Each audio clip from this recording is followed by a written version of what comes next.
Good evening, ladies and gentlemen, and welcome to Heti TV's foreign language news broadcast. My name is Peter Gardosh, and first, for the news in English. The Federation of Jewish Communities in Hungary, the Budapest Jewish Community, and the municipality of Budapest will symbolically rename the Herzl Tivadar Square in front of the Dohány Street Synagogue as the 7th of October Square for 2 weeks in memory of the victims of the Hamas terrorist attacks. The symbolic renaming of the square began at 3 p.m. on Sunday, the 7th of January 2024. The event, which took place yesterday at 3 p.m., was addressed by Professor Dr. Andor Gross, the president of Mozsihis, Péter Niedermüller, mayor of Erzsébetváros, Gergely Karácsony, the mayor of Budapest, and Dr. Robert Fröhlich, chief rabbi of Budapest. Israeli forces have dismantled the military structure of the Palestinian Islamist organization Hamas in the northern Gaza Strip, killing about 8,000 gunmen in the area, the Israeli army spokesman Daniel Hagari reported. In addition to tens of thousands of weapons, the Israeli army seized millions of documents during the operation. There may have been around 14,000 terrorists in the northern Gaza Strip at the start of the war. Israeli soldiers also managed to kill many commanders, the spokesman reported. During the operation, several tunnels were found and destroyed. Under the Jabalia refugee camp alone, there was an 8-kilometer-long tunnel with some 14 entrances. In the north of the zone, Hamas can no longer operate in an organized way, Hagari said. There are still terrorists in Jabalia, but they are no longer organized and without commanders, he added, noting, however, that they still expect rockets to be fired from the area towards Israel. Hagari told the briefing that they are now focusing on destroying the Hamas network in the central and southern Gaza Strip. Hamas carried out a coordinated attack against southern Israel on the 7th of October last year, killing some 1,200 people.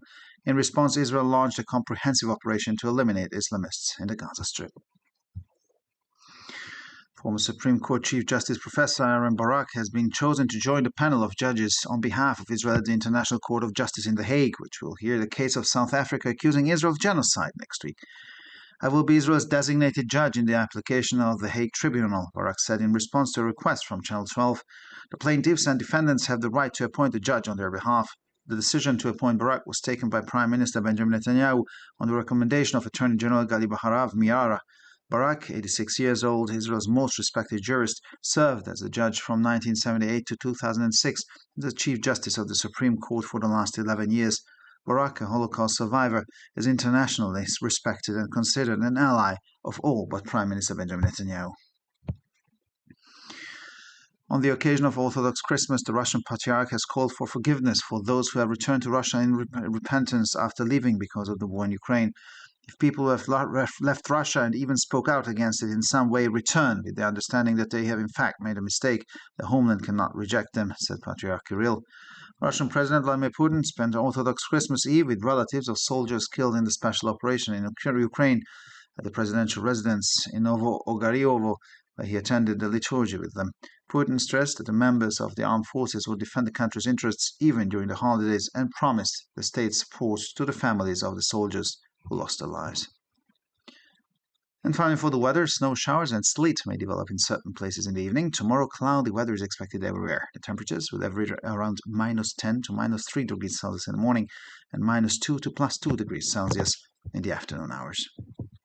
For further news, please visit our websites at www.hetitv.com or breuerpress.com. Thank you for your attention. So much for the news in English, and now for the news in German.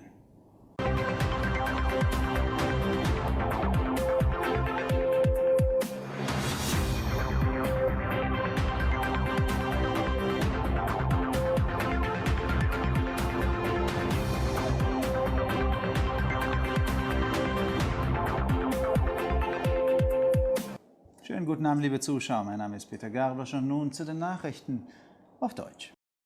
Die Föderation der jüdischen Gemeinden in Ungarn, die jüdische Gemeinde Budapest und die Stadtverwaltung von Budapest werden den Herzl-Tivadar-Platz vor der Synagoge in der Dohánystraße zum Gedenken an die Opfer des Hamas-Terroranschlages 2 Wochen lang symbolisch im Platz des 7. Oktober umbenennen. Die symbolische Umbenennung des Platzes begann am Sonntag, dem 7. Januar 2024 um 15 Uhr. Die Veranstaltung, die gestern um 15 Uhr stattfand, wurde von Professor Dr. Andor Gross, Präsident des Mozsihis, Péter Niedermüller, Bürgermeister von Erzsébetváros, Gergely Karácsony, Bürgermeister von Budapest und Dr. Robert Fröhlich, Oberrabbiner von Budapest, eröffnet.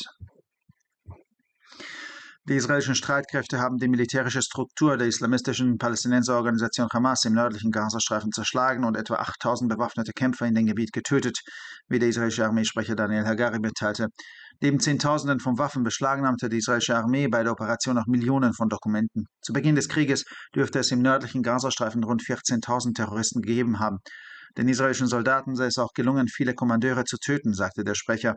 Während der Operationen wurden mehrere Tunnel gefunden und zerstört. Allein unter dem Flüchtlingslager Jabalia befand sich ein 8 Kilometer langer Tunnel mit etwa 40 Eingängen.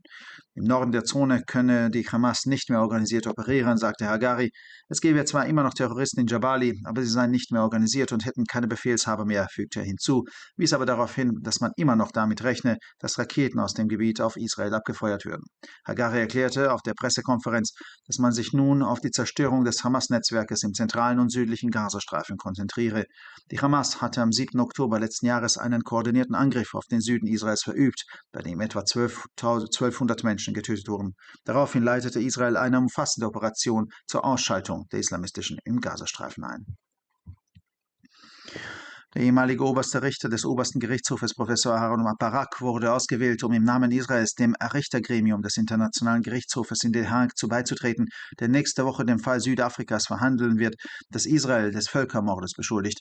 Ich werde Israel designierter Richter bei der Klage vor dem Haager Tribunal sein, sagte Barak auf eine Anfrage von Channel 12. Die Kläger und Beklagten haben das Recht, einen Richter in ihrem Namen zu ernennen. Die Entscheidung, Barak zu ernennen, wurde vom Premierminister Benjamin Netanyahu auf Empfehlung von Generalstaatsanwalt Gali Baharav Miara getroffen. Der 86-jährige Barak, Israels angesehenster Jurist, war von 1978 bis 2006 Richter und in den letzten 11 Jahren oberster Richter des obersten Gerichtshofes. Barak, ein Überlebender des Holocaust, ist international geachtet und gilt als Verbündeter aller außer Premierminister Benjamin Netanyahu. Anlässlich des orthodoxen Weihnachtsfestes hat der russische Patriarch zur Vergebung für diejenigen aufgerufen, die reumütig nach Russland zurückgekehrt sind, nachdem sie es wegen des Krieges in der Ukraine verlassen hatten. Wenn Menschen, die Russland verlassen haben und sie sich sogar in irgendeiner Weise dagegen ausgesprochen haben, mit der Einsicht zurückkehren, dass sie tatsächlich einen Fehler gemacht haben, kann das Heimatland sie nicht zurückweisen, sagte Patriarch Kirill. Der russische Präsident Wladimir Putin verbrachte den orthodoxen Heiligabend mit Angehörigen von Soldaten, die bei der Sonderoperation in der Ukraine getötet wurden, in der Präsidentenresidenz in Nowo-Ogarjowo, wo er gemeinsam mit ihnen an der Liturgie teilnahm. Putin betonte, dass die Angehörigen der Streitkräfte die Interessen des Landes auch während der Feiertage verteidigen würden und sagte den Familien der gefallenen Soldaten die Unterstützung des Staates zu. Und schließlich zum Wetter. Am Abend kann es mancherorts zu Schnee- und Graupelschauern kommen. Morgen wird überall bewölktes Wetter erwartet. Die Temperaturen liegen bei durchschnittlich -10 bis -3 Grad am Morgen und zwischen -2 und +2 Grad am Nachmittag. Für weitere Nachrichten besichtigen Sie bitte unsere Webseiten www.hettitv.com sowie www.breuerpress.com.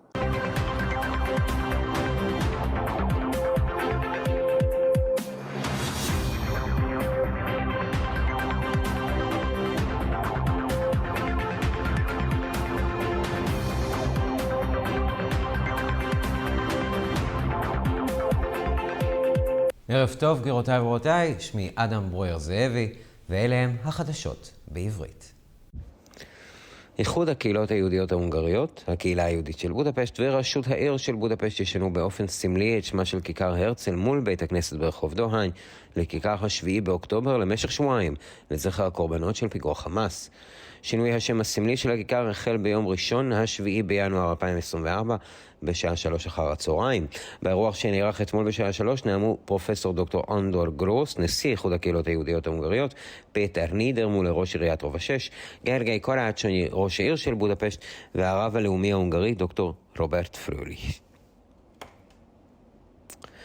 כוחות ישראלים פירקו את המבנה הצבאי של חמאס בחלקה הצפוני של רצועה והראו כ8,000 חמושים באזור זה, אמר דובר צה"ל דניאל הגרי.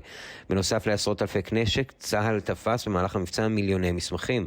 בתחילת המלחמה היו כ14,000 מחבלים בצפון רצועת עזה. החיילים הישראלים גם הצליחו לגמור מפקדים רבים, אמר דובר. במהלך הפעולות נמצאו מספר מנהרות שהושמדו רק מתחת למחנה הפליטים ג'בליה, הוסתרה מנהרה באורך 8 קילומטרים, לה כ40 כניסות. בצפון המרחב חמאס אינו יכול לפעול יותר בצורה מאורגנת, קבע הגרי. בג'בליה עדיין יש מחבלים, אבל הם פועלים ללא ארגון ומפקדים. הוסיף וציין במקביל שהם עדיין מצפים לירי רקטות לעבר ישראל מאזור זה. הגרי אמר בתדריך שמעתה הם מתמקדים בהשמדת רשת חמאס במרכז ובדרום רצועת עזה. ב7 באוקטובר אשתקד ביצע חמאס מתקפה מתואמת על חלקה הדרומי של ישראל, שם נהרגו כ-1,200 בני אדם. בתגובה פתחה ישראל במבצע מקיף למיגור האסלאמיסטים ברצועת עזה. נשיא בית המשפט העליון לשעבר, פרופסור אהרון ברק, נבחר להצטרף להרכב השופטים מטעם ישראל בבית הדין הבינלאומי בהאג, שידון בשבוע הבא בתיק של דרום אפריקה המאשימה את ישראל ברצח עם. אני אהיה השופט המיועד של ישראל בתביעה שהוגשה לבית המשפט בהאג, אמר ברק, בתגובה לפניית ערוץ 12. לתובעים ולנתבעים הזכות למנות שופט מטעמם להרכב השופטים. ההחלטה למנות את ברק התקבלה על ידי ראש הממשלה בנימין נתניהו בהמלצת היועץ המשפטי לממשלה גלי בהרב מיארה. ברק בן ה-86, המשפטן המוערך בישראל, כיהן כשופט בין השנים 1978 ל-2006, ב-11 השנים האחרונות כנשיא בית המשפט העליון. ניצול השואה ברק זוכה להערכה בינלאומית מאוד, והוא אינו נתפס כבעל ברית של ראש הממשלה בנימין נתניהו. לרגל חג המולד האורתודוקסי קרא הפטריארך הרוסי לסליחה למי שחוזרים לרוסיה לאחר שעזבו משם בגלל המלחמה באוקראינה. אם האנשים שעזבו את רוסיה ואפילו התבטאו נגדה בדרך כלשהי, חזרו עם התובנה שהם בעצם עשו טעות, המולדת לא יכולה לדחות אותם, הכריז הפטריארך קיריל. נשיא רוסיה ולדימיר פוטין בילה את ערב חג המולד האורתודוקסי עם קרובי משפחתם של החיילים שנהרגו במבצע המיוחד באוקראינה במעון הנשיאות בנובו או גריובו, שבכנסייתו השתתף יחד איתם בפולחן חגיגי. פוטין הדגיש כי אנשי הכוחות המזוינים המגנים על האינטרסים של המדינה גם במהלך החגים, והבטיח את תמיכת המדינה לבני משפחתם של החיילים שאיבדו את חייהם. ולמזג האוויר, בשעות הערב ייתכנו שלג וגשם במקומות מסוימים, מחר צפוי מזג אוויר מעונן בכל מקום, הטמפרטורות תהיה סביב -10 עד -3 מעלות בבוקר, ובין -2 ל-2 מעלות אחר הצהריים. לחדשות נוספות, אנא בקרו באתרי האינטרנט שלנו, ב-hattitv.com או broyerpress.com. תודה רבה והמשך ערב נעים.